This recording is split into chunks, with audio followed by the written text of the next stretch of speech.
these flies are back there. Oh. Could we pray before we start? Oh, sure. Dear Jesus, Okay. just thank you for this day. Thank you for this beautiful sunny day. Thank you for Matt and his family and Trudy.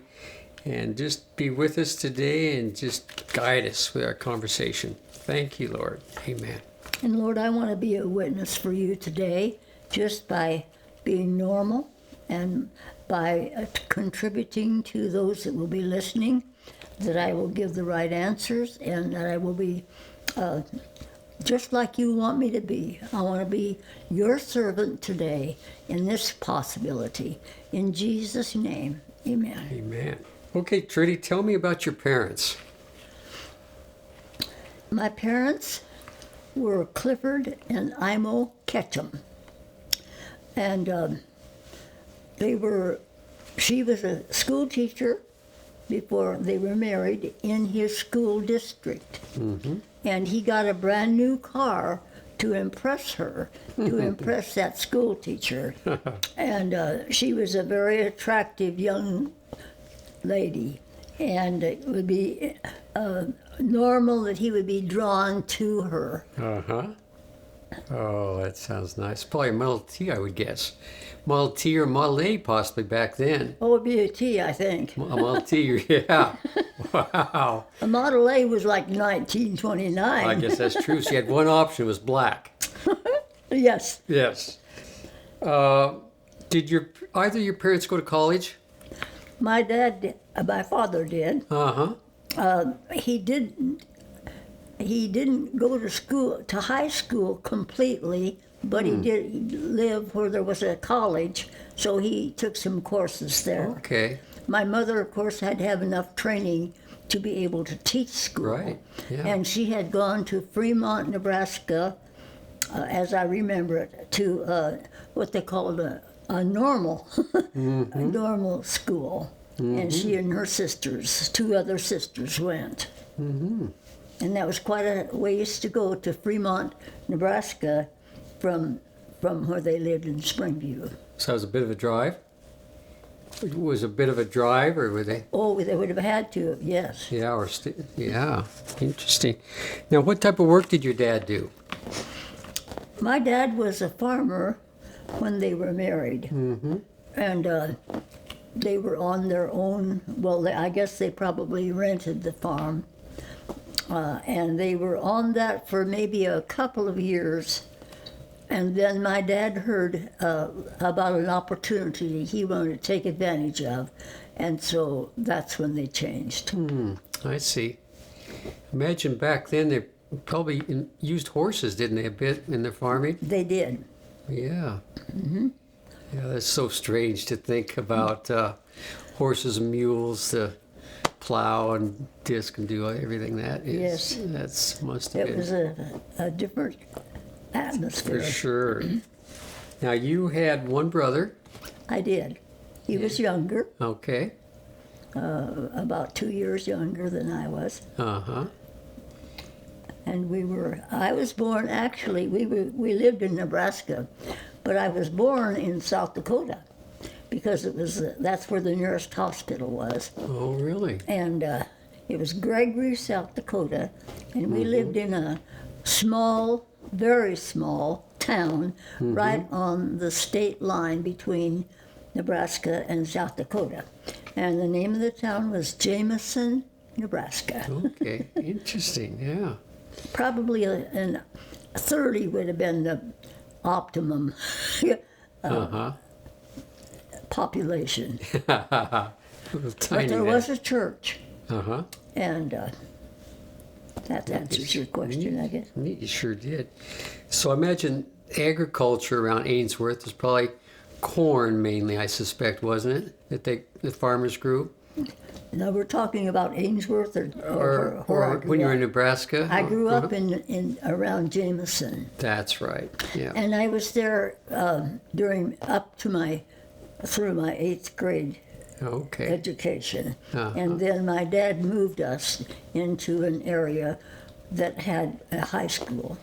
And now I've forgotten what your question was. It was Well, it's just the agriculture. I mean, is Yes. there corn grown? Were there other crops? Yes, corn and cattle, and but mainly crops. Right. Okay. There might have been some places that had hay or a variety of crops, I see. but it was actually agricultural. Do you have any memories of a special friend in school, or memories through grade school that just some fun things that you did? The memory that I have of what I would have called at that point, and still think that would be true, was a visitor. And she came once a year, and her name was Alta Jean Chrisman, and we were about the same age, and we kind of liked the same things. There were some girls two girls especially, in my grade school that were my age, but I didn't ever get real close to them. I see.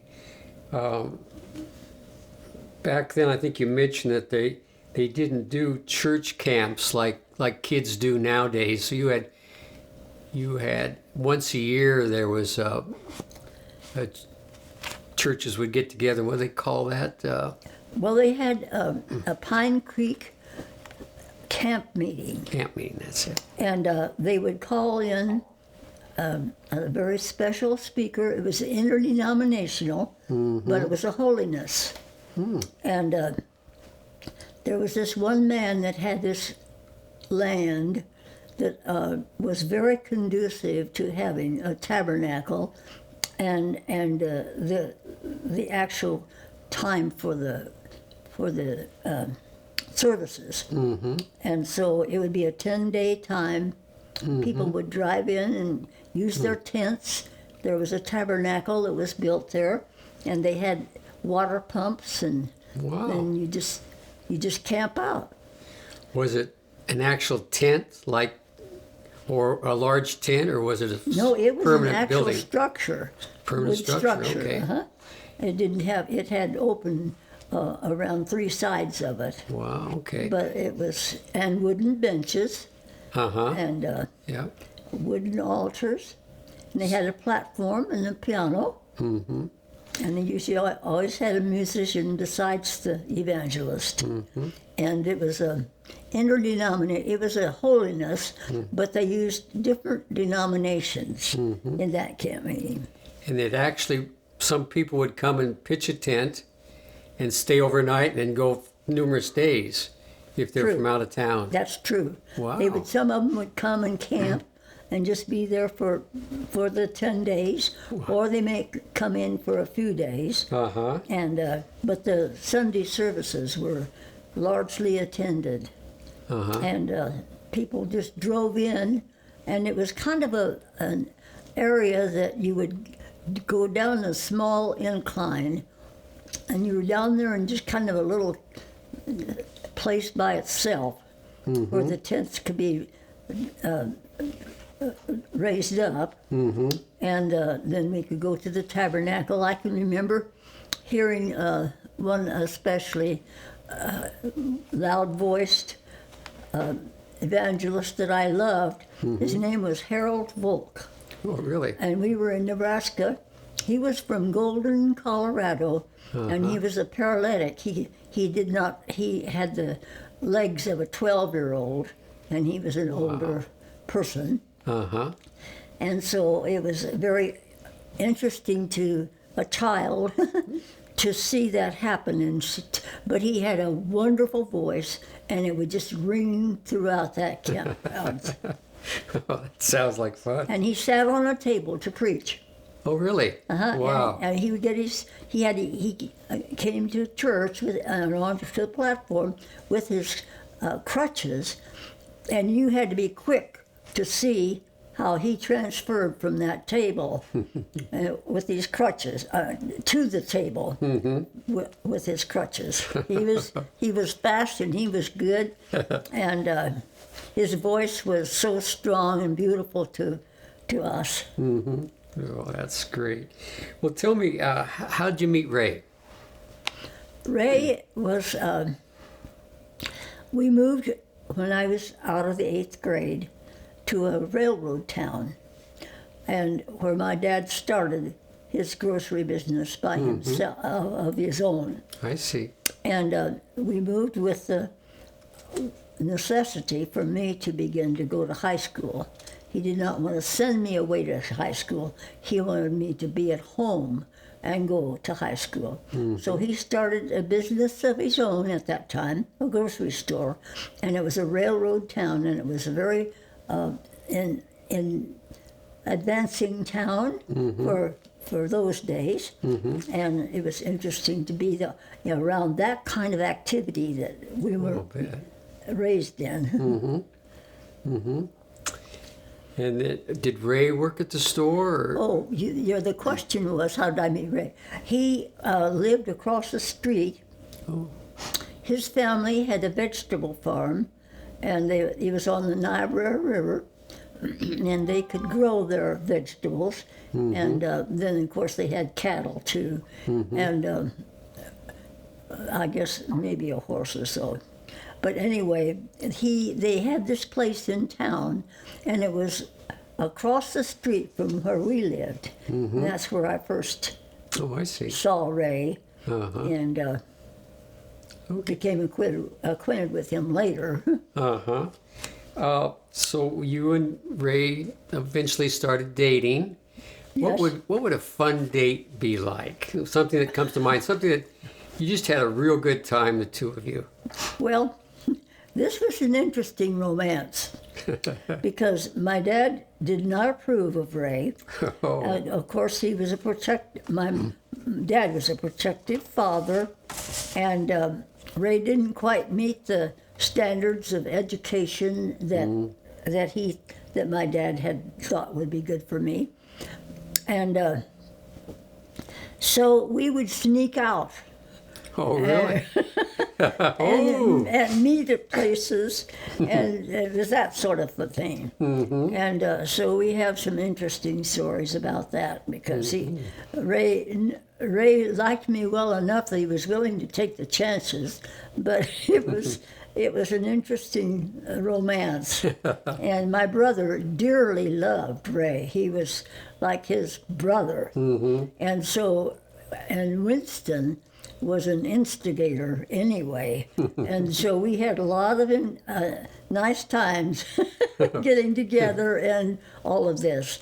But it finally really did turn out to be a good romance. And my dad hired Ray to work in my dad's grocery store. I see. And of course, that's where we really became more connected.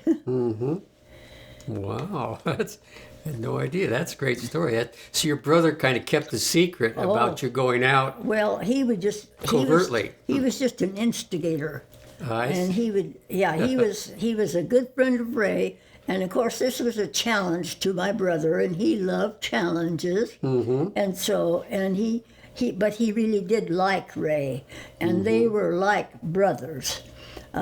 Really, I see. They turned out to be such good great. friends as we went together longer. And you, throughout the years, would vacation together, wouldn't you? Yes. Yeah. Well, we would go to see them, or they would come to see us. Right. Yes. Yeah. Yeah. How old were you when you got married? I don't remember. I was 2 years in college. So I was a sophomore, however. probably 19 or 20. Yeah. And Ray had been in the service and had returned. I had had 1 year of college, and then we came home. When he came home, we both attended Bethany Nazarene College. I didn't think I would be able to get into the college at that time because it was a religious school. There were ministers that were wanting to get their education, and there were servicemen that would have advantage when they got home from the service to be, to be enrolled.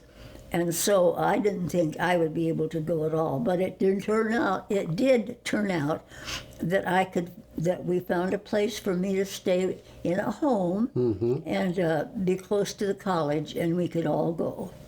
Nice. There were 5 of us that went from our church. Uh-huh. That worked out really well then. Tell me a little something about your wedding. Just the ceremony, what you wore, and some of your memories. I decided to be, and my parents were happy with this, that I would be married in our home. We had a nice home at that time. It was really a nice home, and my mother had repapered the house, and it looked really pretty. And my dad fixed me an arch that had roses from our garden, and wow. and then I could come down the stairs, and Ray would be there, and so it was a home wedding, but it was very nice. It wasn't fancy, but it was well done. Oh, that sounds beautiful. And it was just relatives. You wear a long white dress? Yes, I had a long white dress. I remember standing on the dining room table while they had to get the hem right so that it fit me right. So I can remember standing on that. And we got the wedding dress from J.C. Penney's store. I think from their catalog. From the catalog, really? That you could order from through J.C. Penney. And but I had a long white dress and a nice bouquet. Oh, I bet it was beautiful. Wow. Well, what was your and Ray's first job after you got married? When we were in college, I was a sophomore, and he was coming home from the service and as a freshman. And Ray was taking business, and I had been too. And I had, but when we were in that first year of college together, my father by that time had 2 grocery stores. Oh. And so Ray had formerly worked for my dad in the meat department, so he knew how to cut meat. And of course, I had worked in the stores along with the family, and I knew how to do the ordering, or of course to fill the shelves, and to do the customer work that we needed to do. And so he needed to have a manager for that second store, and he offered that to Ray and me, and we decided to do that. So we both left college and started working in that store then. About the time we would have gone back to college for the year. Were you married 3, 4, 5 years or before Kent was born, or do you recall? Not that long. We were probably a year and a half into our marriage. Okay. When he was born in May, and our wedding was in July, so actually it was a little bit more than a year and a half. But anyway, that's when we needed to have him. The doctor told us we better do this because the longer we waited, the less chance we would have of having a family. And so that's what we did. And so we managed this store that was about 17 miles from the bigger store. Nice. And we were living in that area, had a very good relationship with the community, and it was a thriving business. And so we were happy there. And then that's where we took Kent home from the hospital. So was Kent a relatively easy baby? Did he sleep through the night fairly soon? He was pretty good. He was pretty good. Of course, the baby takes a lot of care. A lot of work. Plus you've got the store. He was easy to raise. He didn't have bad crying or anything like that. And he ate well, and so we were fortunate with that. That's great. That's great. Well, tell me a couple family stories about him growing up. Maybe a Christmas story or just something that comes to mind that you did together, a vacation, whatever you can think of. Ray liked to tell about when Kent was small. He wasn't being very good in church. So he had to be taken out and spanked.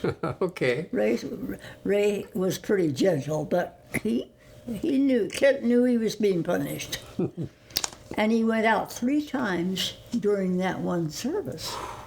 Kent was a slow learner, wasn't he? Anyway, he tells about that. Ray tells about that.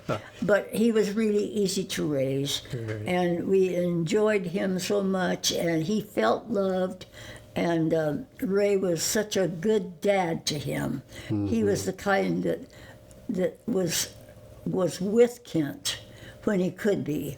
And Kent felt real comfortable with his dad. That's nice. I used to do a thing that wasn't a very good idea, but it worked. And that's when Kent was a little bit older and learning to mind and what would happen if he didn't mind. And after I had spanked him, I got so that I didn't want to have to do that anymore. And so I'd say, well, now when your dad comes home, he's going to have to give you a spanking. Well, poor Ray and poor Kent would go through the whole day then, waiting for his dad to come home and get his spanking.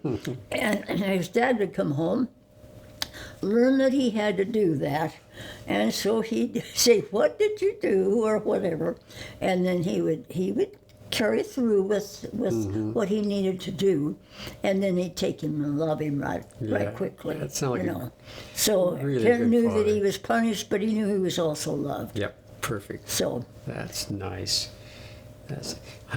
Christmas story come to mind with the 3 of you? well, I think probably the one that would be the most exciting to report would be when he got his train, his electric train. Oh. And so he got, we ordered it through a catalog, I think, that my parents had a regular wholesale catalog that they had access to through their store. But anyway,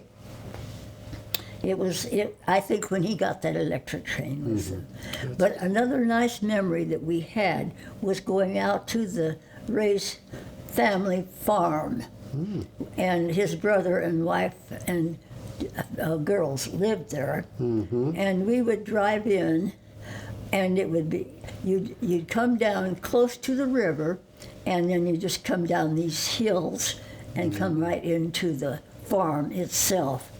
You come down and you can smell the smoke coming out the chimney, and of course it would be evening, and you go inside, and here was a home-grown cedar tree. Cedar tree smells beautifully, Right. but it's not as pretty as some of the others. But it was a homegrown one, and that was just and of course then they had the wood burning stove that was there, and we'd have oyster stew as a custom, and so that was our Christmas. The one that nice. we remember the most. Yeah. Wow. That sounds great. So Kent's a little older now. He'd be in junior high or high school. Was Ray able to go to his basketball games, different sports games? Oh, yes. He was an avid advocate for his son. Wow. He was a good, genuine, what do you call him? Anyway. Proud father's what Yeah. I call him. So he loved to watch Kent, and he was really proud of him, and he really encouraged him. And Kent knew that his dad supported him. And But Ray was a pretty quiet, really a quiet, reserved person, somewhat strong, but he wasn't a demonstrative person. But you get him in a basketball game where his son was playing, and he'd come home with a black and blue palm because he'd be pumping that palm so hard with the plays that he could see his son could be making or something. Man. And so he was very He got involved with supportive. the Oh yes. In fact, sometimes so much that I was almost kind of shrinking back, thinking, I don't know this guy. You know. But anyway, yes, great. he was very supportive of Kent, and Kent really did thrive on that. It was good for him to know he had the support of his dad. Yeah. And Ray was kind of a worrier. Kent would be going to out-of-town games, and Ray had to get up early in the morning because he was on a bread route. But he didn't want to go to bed until he knew Kent was home safe and sound. And so he knew from the places that Kent was playing about how long it should take for them to get out of the game and get back to our town. So he would time that out, and then he'd say, "Don't you think you should call and see if he's here yet?" And I thought, you're the one that wants this to happen. But anyway, that's what happened. And That's great. he was an avid supporter of his son. It sure sounds like it. Well, I bet you guys are just really proud of Kent when he went off to college, and it's We probably really- hard too to have him out of the house for. Well, of course, school? it was a different setting for us, and we did miss him a lot. But we were thankful that he wanted to go, and he was in a Christian college, and he was having advantages there in a bigger setting than in Ainsworth High School, Right. which was good. Which was good while he was there, but this was different, and so he would become involved. He was interested in being involved in things, but he was also interested in involvement in Ainsworth High School. He was the president of his class, and he was in a choir and in chorus, and he was a participant. And but anyway, he would call home and he'd say, "Well, I tried out and I made it for the traveling 90 voice choir," or I don't think that choir was traveling, but for a 90 voice choir. And I thought, think of it. That's more than he had in high school almost, you know. And guys that would be in this choir. And so that was a real thrill. Then he called back in another few weeks. I got in on the 30 choir, and it's a traveling choir.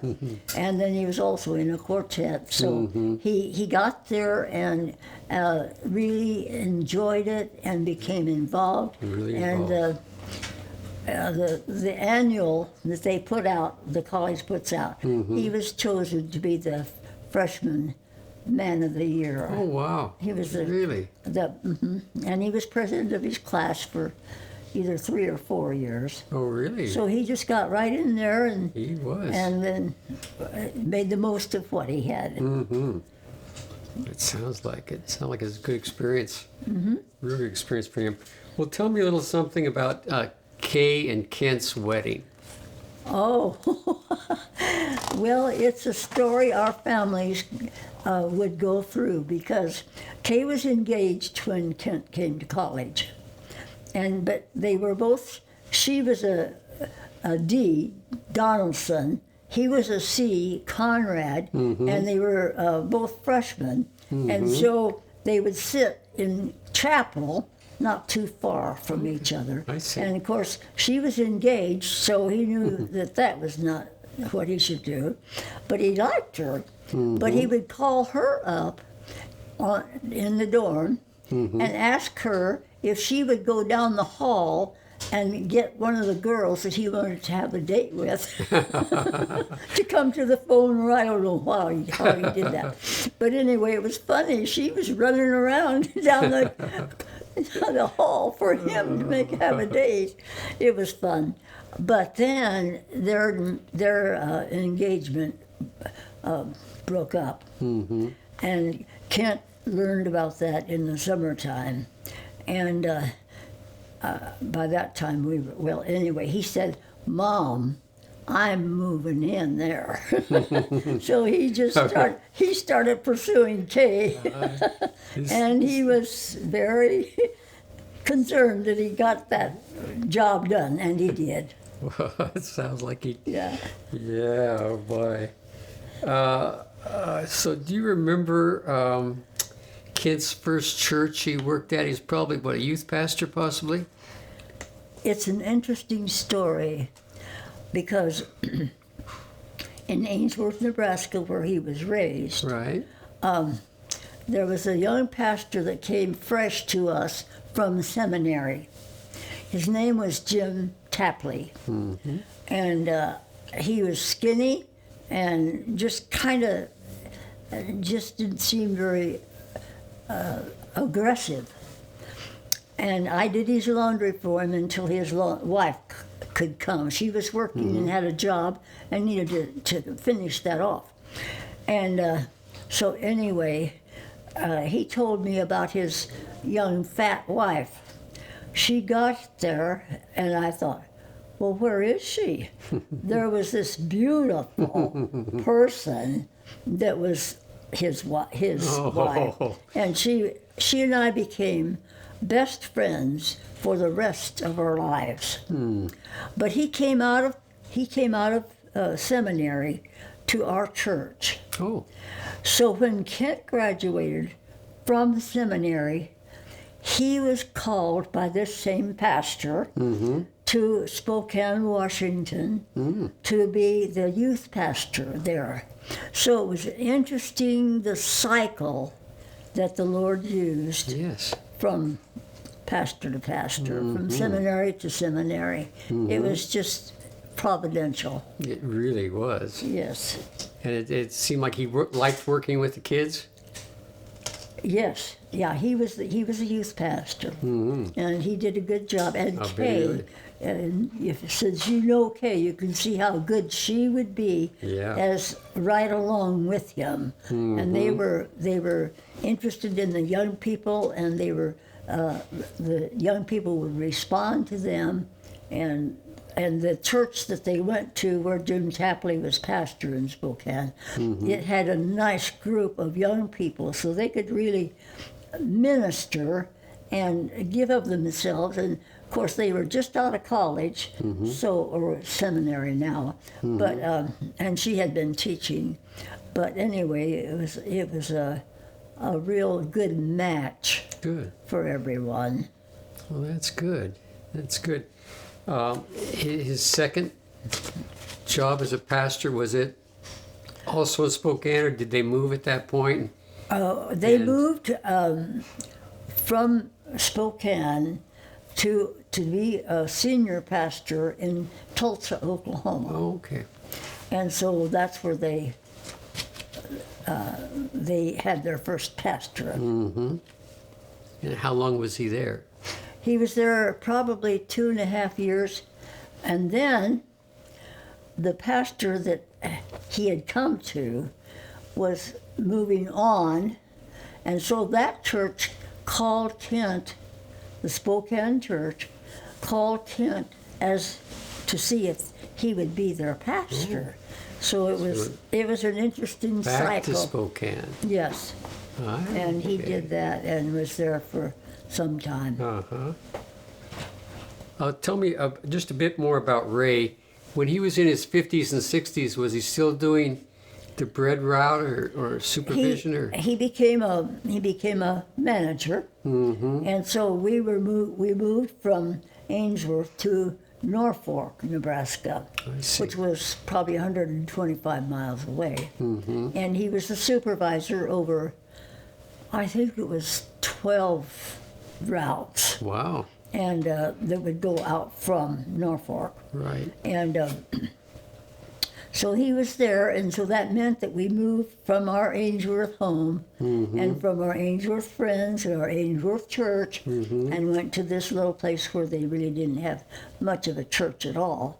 And but it was what we needed to do and what we knew we needed to do, and so we did it. And so he was in Norfolk then for several years as their supervisor.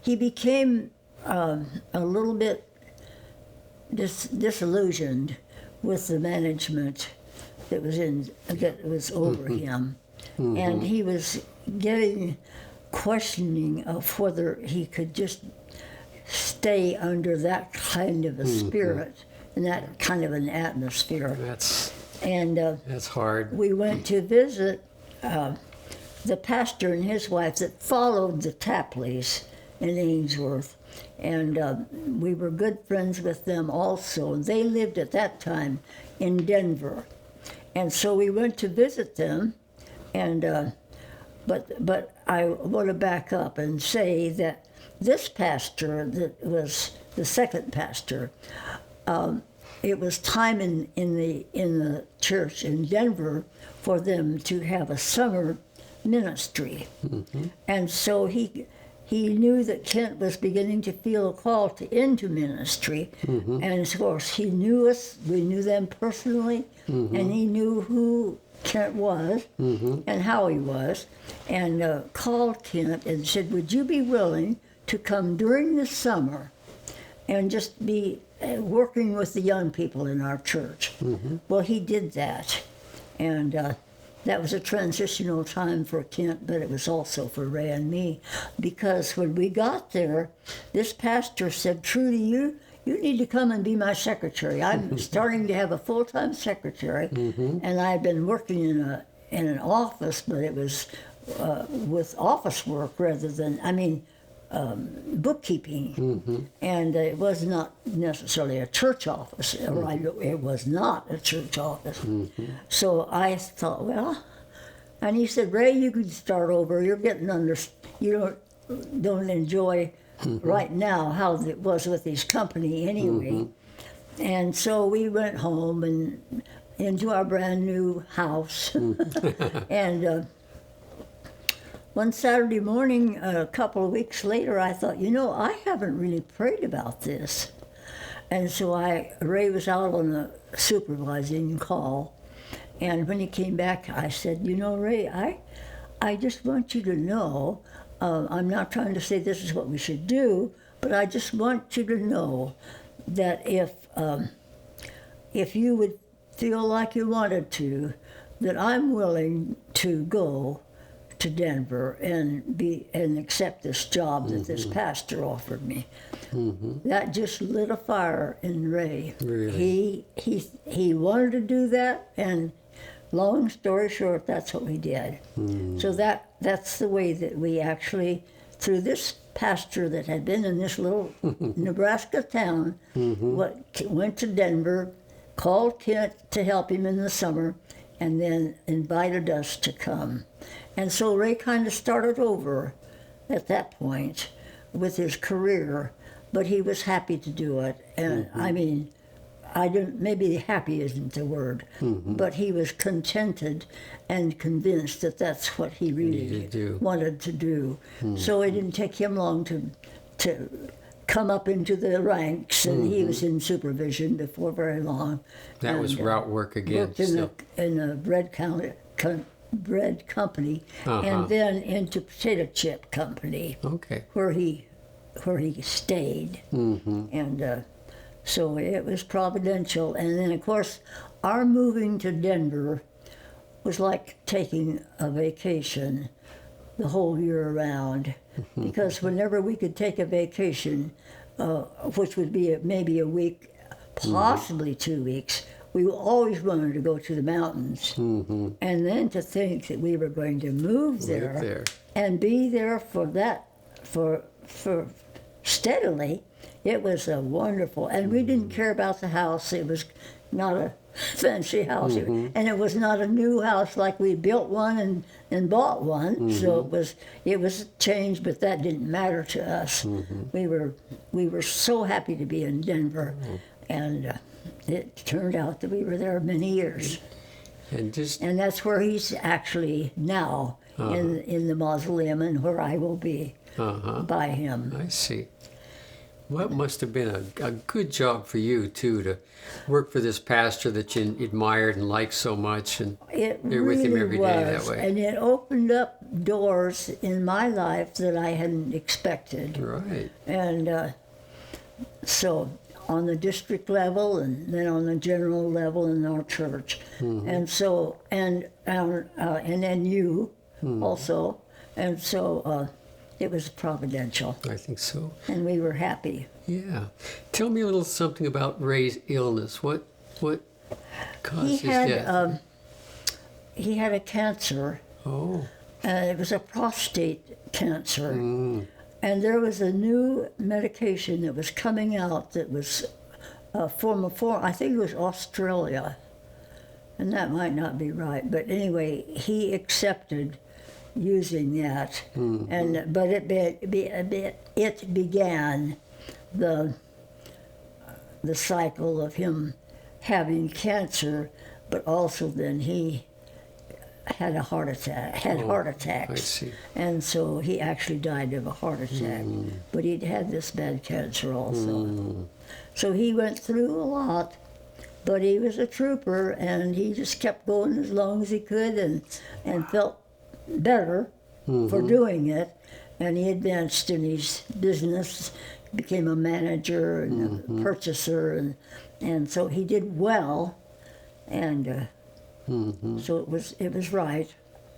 So you were in the Denver church. This is kind of after he passed, and you were working. Working with missions at that point. I was still working there, and so while I was working there. I was elected missions president of the church, and so I became aggressive in that, and it was a natural because I was there in the church and thinking about the church itself, and still ministering, as in missions work, and so as I was on the local level. I was beginning to be noticed by the district, and was invited to be on the district council, which I had permission to do that. So I did that, and was on the district council, and then that opened up doors that led to the general. Wow. That's pretty exciting, because there weren't many ladies at that time, were there, in that high up in the church? Yeah, in the missions there was. I guess there would be. Okay. And but it actually in the as far as supervision and activity and organizing, but what really happened in that section of time was work and witness became something that the whole denomination of missions was opening up into. And that involved men. And when you involve men, you have a strength that's there, and they would go on these work and witness trips, and it would just revolutionize the church that they would be into, because they could see something they felt called to do, and that they can really be effective in, and so they responded to that. So it was an exciting period of time in world missions of our church, Church of the Nazarene, General Church. And so being as a district president, then I was elected, I guess I didn't tell you, I was elected then to be the district president of Colorado, and that's 80 churches. And so I could still function within the office of the church in Lakewood and do both things well and effectively, and that was permissible and right. And so that's where I branched into the General Church missions. And having been on visible with the district missions council and the district president and having district conventions, I was visible on the Colorado district. And I was elected during one of the church elections of the Colorado district to become a representative to the NNU, Northwest Nazarene College. And so I was the first lady on the college board. Wow. And enjoyed serving then on the business part of the college. Well, I shouldn't say business, the operational. Right. During that time, when did you move to Idaho? Okay, so when Ray passed away, I continued to work at the Church of the Nazarene in Lakewood, Colorado. Right.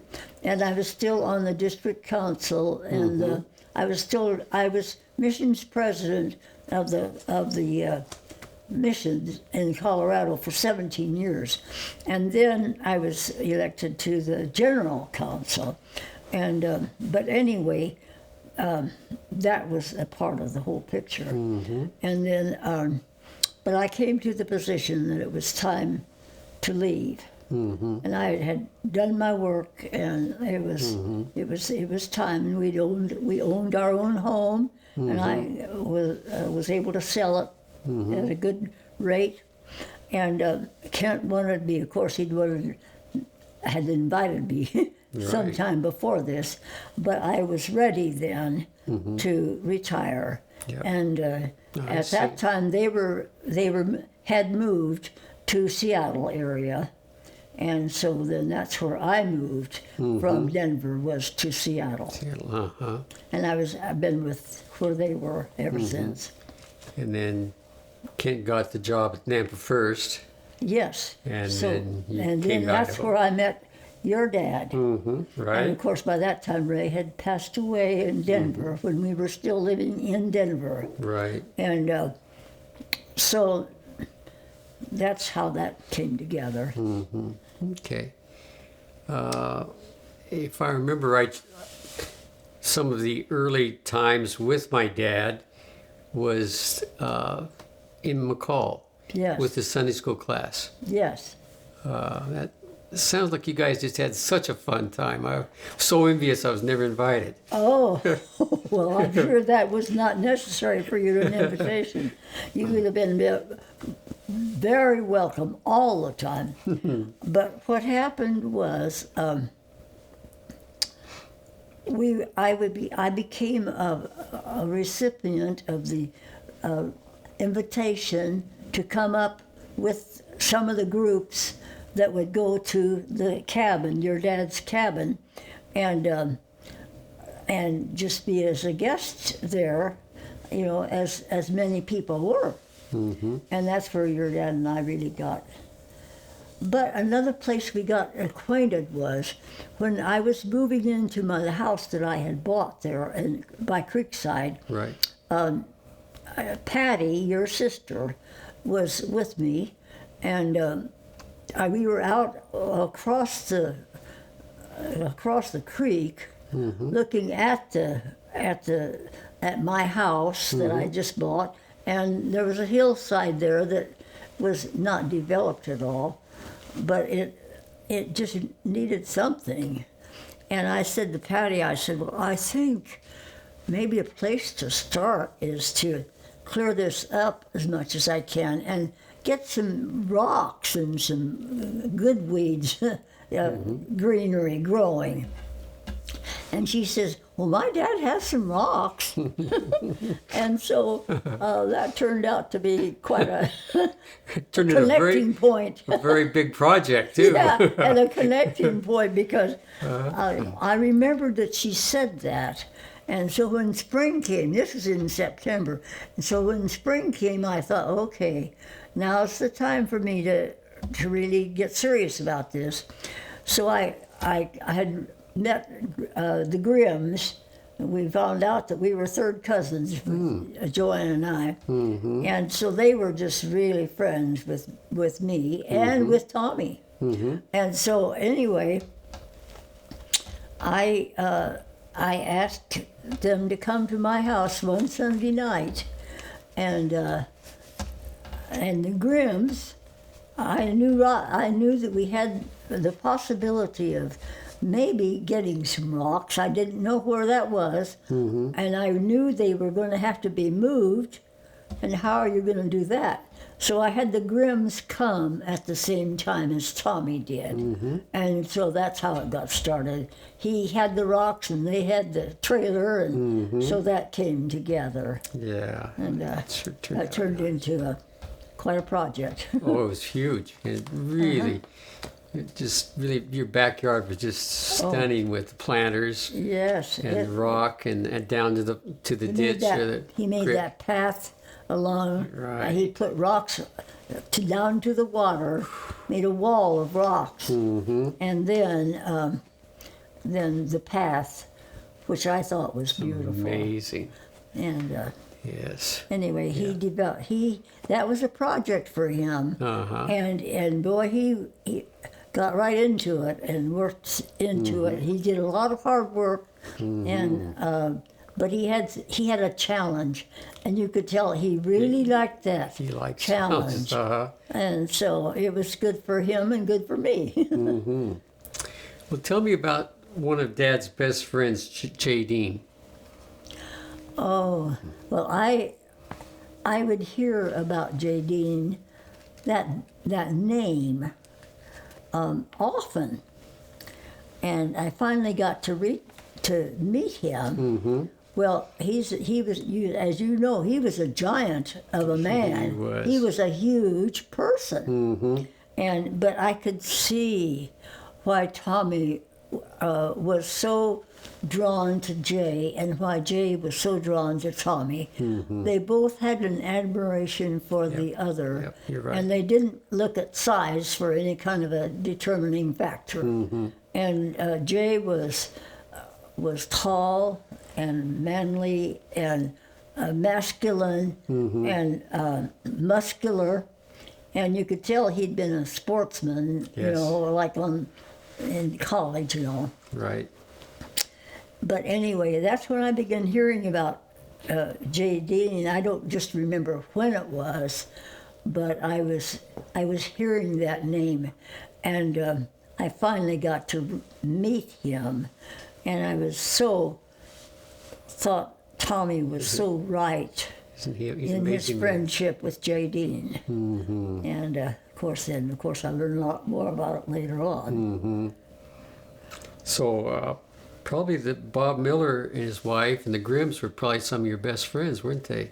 Yes. I bet the six of you probably did quite a bit together. We found out about Joanne being, she and I are third cousins, and she found that out shortly after we moved to Lakewood. I think you've heard the story, but she heard Kent say something about Nebraska and this town, and she thought, well, that's not very far from where I was growing up. So, long story short, she went to Kent I think the next Sunday, and she said, she made the connection. Well, it was true. It was just so close. Well, then we found out, she says, I think we're related. So she and I met then that next Sunday or so and had lunch. I mean, it wasn't a Sunday that we met, but it was after a service that I'd been at the church. And we had lunch together and found out that we were third cousins, that here we were in the same church. And it was interesting. But anyway, we immediately bonded and started really getting together. And then, of course, eventually Tommy became a part of that. And then after Tommy and I began to be interested in each other, they had us out to their place, and we could sneak out there and not let the church people who were going to be interested in any gossip, we could be there and nobody'd know the difference. And so we did that. But anyway, Grimm's loved Tommy. Yeah. Oh, yes. And he loved them. He really liked them. They were just the same kind of people. Right. Right. And so that was good. Right. Well, I was thinking about your wedding to my dad. It was in Dave and Patty's house. It was very similar to your wedding to Ray, which was in their house. Yeah. So, and it was just how much fun it was. That whole day of the wedding was just a delightful day. We've got the best picture of you, Tommy. I mean, Charlie. When Kent was doing the ceremony, we were using the engagement ring, actually, that Tommy got me, which was an old ring to the church Wednesday night dinner. Everybody was looking at it. Good job, Tommy. All that. And but anyway, so we were using that ring as our wedding ring, and we started to get it on the wrong hand. And I think it was probably my fault. I probably put the wrong hand out. But anyway, you got tickled. And we have the best picture of you being tickled at that. And it's just fun. You just want to giggle with you. But anyway, we couldn't be married in the church because it was a time of no greater love. Oh, I see. And so we thought, well, we could be married not in the church because it really wouldn't be a very good setting for a wedding. But then we could be married in the chapel. But no, the chapel was so involved with all of the settings and the things that were necessary for the no greater love that wasn't going to work. And so it was decided, and I don't know how we came about it, but anyway, to go to Patty's and Dave's place. Yeah. And of course it was a beautiful stairway to come down, and it was so homey and warm, and that's where I got to meet J. Dean too. They were on their way to California. Right. Yeah. Yeah. And so Pat and Dave joined you and Dad for your honeymoon to Hawaii, correct? What happened was, when we were engaged, Tommy came to me the next day. I think he called me or came over and said, Pat and Dave and I, meaning Tommy, were invited to a wedding in Hawaii, and it was what's their name? Oh, anyway, a wedding that was there, and they were invited to the wedding, and so they said, why don't we just go there? It's before we expected to be married, but let's change our date and make that our honeymoon. So we did that. Oh, I almost said their name. Anyway, that's what we did, and that's why we were in Hawaii. Yeah. We were actually there attending another wedding. And great place for a honeymoon, and oh yeah, it was like a dream. Dave and Pat are so much fun to be around. So oh yeah, they were so good. I'll have a story to tell you. We were having breakfast at the motel, and the table was outside, just how in Hawaii that would be so common. And I had ordered toast and was eating my toast, and I started to have a bite, and all of a sudden I didn't have any toast. And a bird came and flipped that toast out of my fingers before I could even get it to my mouth. And so we had I was kind of dumbfounded with that, but that's what happened. But we had a nice, beautiful wedding, and we got to see this couple get married in Hawaii, and we were glad to be there on our honeymoon. Mm-hmm. Yeah. I remember this was just after your wedding. You were 80 and Dad was 85 at the time of the wedding. And you told me if we were lucky enough to have 5 to 10 years together, at that age, yes, that would be wonderful. But then you actually got 16 years together. That's just so fabulous. It was a real gift, wasn't it? It really was. And the Lord could see all of that ahead of us. Mm-hmm. And we needed each other and enjoyed each other, and we enjoyed and continue to enjoy each other's families. It was just a new chapter, really, for our small family. And so it was beautiful. Mm-hmm. Some of your fondest memories, were they possibly McCall with you and Dad and your friends that you'd have up after you were married? I think one is that after we got, can I back up a minute? Sure. And it was his birthday. Mm-hmm. And I thought, and of course at that point I was a guest, but by that time I was getting to be a closer guest. And so I saw that china cupboard had that beautiful china in it, Right. and the tablecloth that was right there for it. Anyway, I can't think of her name real quick, but anyway, she got it for the cabin. Mm-hmm. And so anyway, the china was just so appropriate for the cabin, and it was a thing of beauty, but it was just like it was there. Mm-hmm. And so I thought, maybe we could do that.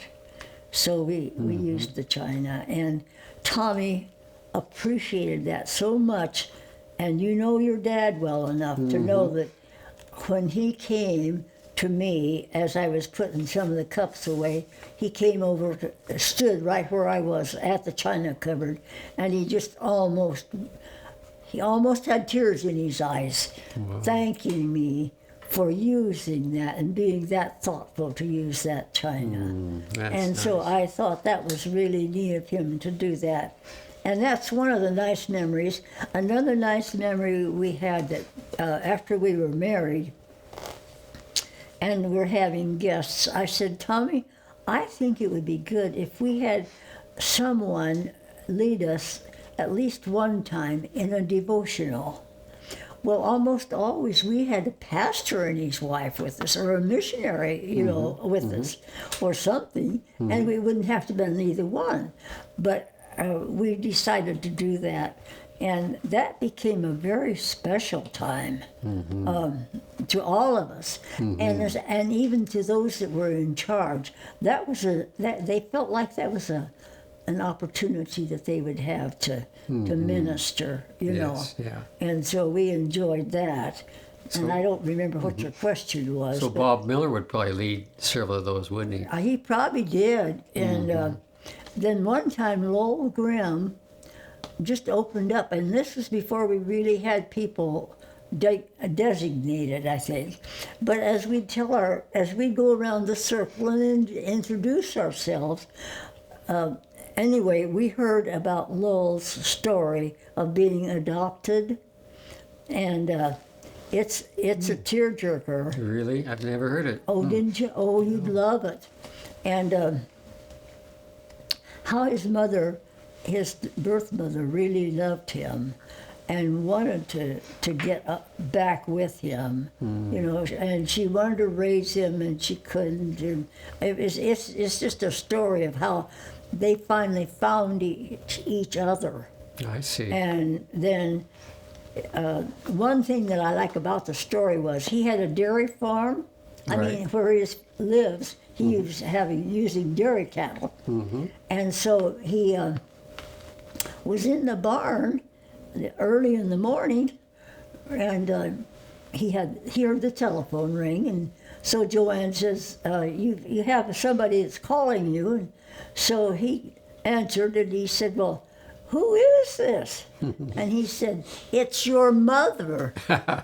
Well, it was. She was calling him from California. Oh, wow. And they had found each other. And here I don't remember the detail of at what point that was, but she found out who he was and where he was, and she was calling him. So that was so precious. Wow. Yeah. That really is. Oh. Yeah, those are good years. Yes, That period of time there where you used the cabin so much, and we did. you both were such good health, and Dad could do all those projects around your house that he enjoyed so much. We enjoyed each other's places. Yeah. I can think of a story if you want to hear about it. Sure. Of course, Jen and Greg they got to the place where that was their vacation time. They looked forward to that more than anything else they had. Wow. And of course, the kids, they loved Tommy. He would be out in that shop, and the first thing you'd know, Karen would be out there, the little girl, and then he was just like a Pied Piper. They were just drawn to him. And of course, I think that he let Ben crawl onto a ladder when maybe his mother might not have known about it, And Karen was shy, but she felt secure with Tommy. Good. And one year I had the idea that maybe they could make birdhouses. So they all made birdhouses out there. But the thing that we have that is still remaining is one year we made a cross. They made a cross. I don't know how it got started, really. But there was a cross being made, and they were out helping, and Ben was just a little kid. And so they decided they were going to put it up outside. And so they were getting ready to put it up, and he says, how do you spell Jesus? He couldn't even say Jesus. How do you spell Jesus?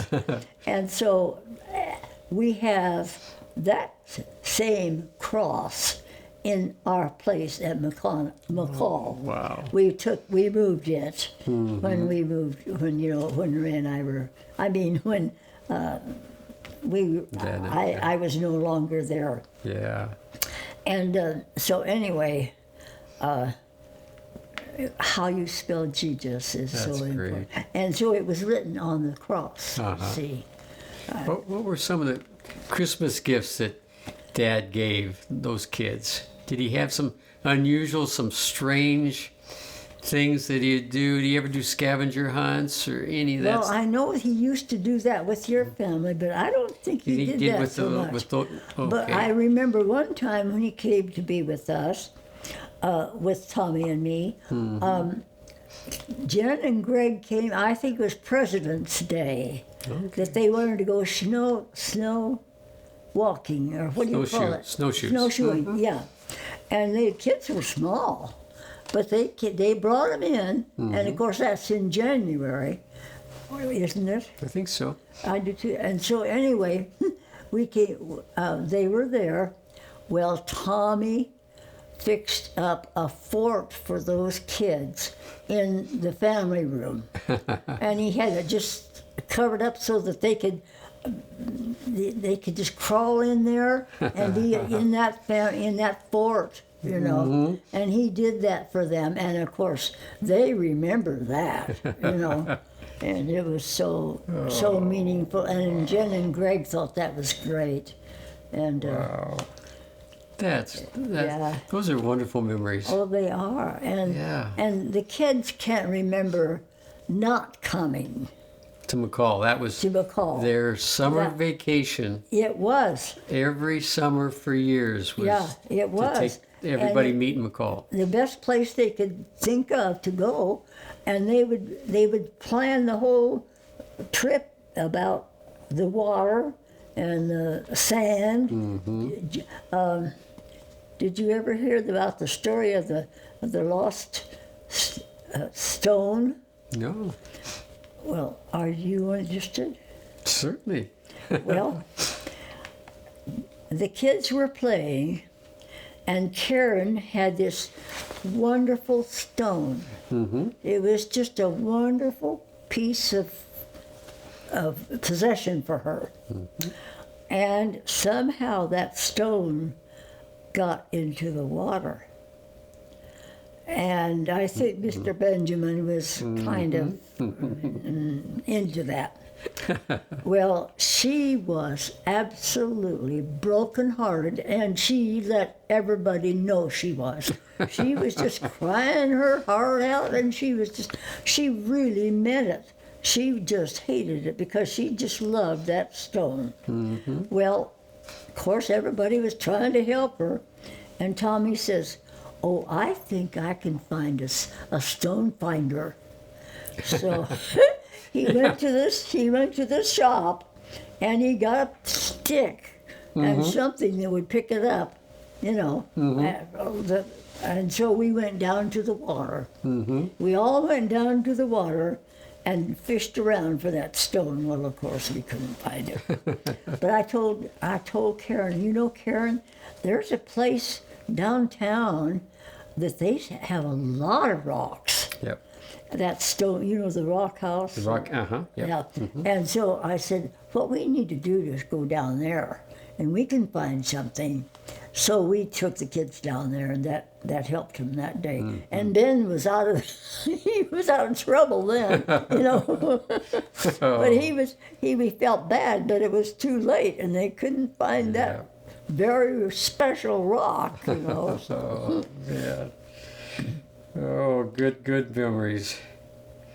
Well, I truly believe that you lengthened my dad's life by just being in his life. There was a period of time there where he was lonely, and I just saw him light up. Did you? When you joined the family, and yeah, I really think that definitely the quality of his life was much better with you there. So I would like to thank you for that, you know, just being a part of our family. Well, thank you, Charlie. It's just been It's wonderful. opened up so many new doors for us, Uh-huh. all of us. Yeah. Well, I love you very much, and thank you for sharing your thoughts. I had fun this afternoon, and it's just been wonderful. Thank you. You're welcome. I'm just so glad to get to do it. I love you. I love you too. Thank you so much. Thank you.